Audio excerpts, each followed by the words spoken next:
Alright guys, so this is the MAC Pro Longwear Concealer.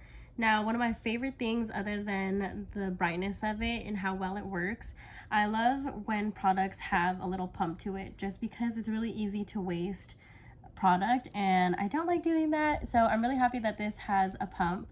And to be honest, you really don't need to push this all the way down. Whatever applicator it is that you're using, I use a beauty blender sometimes and sometimes I use a brush, and I'll just lightly tap it when there's a little bit of product that even just comes out when I push it barely down. But yeah, it's a really great pump. It works really well and you definitely don't waste a lot of product.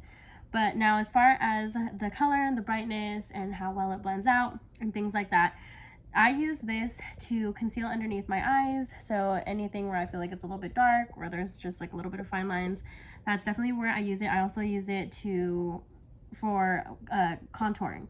Now, when my only thing with this, it works really well, it blends great, but if you're anything like me, sometimes there's a lot of people too that will put a little bit of product underneath your right eye and then we'll put a little bit of product underneath your left eye, and then after you're doing that or applying it, that's when you blend it out.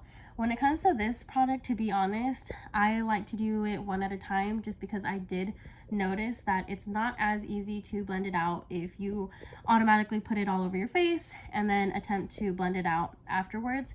It really does tend to get like sticky or stiff, and sometimes there will be blotches that are left. So that's my only downside to this. But other than that, like I mentioned, if you do apply it one thing at a time and blend it out right after, it does really work really well at that moment.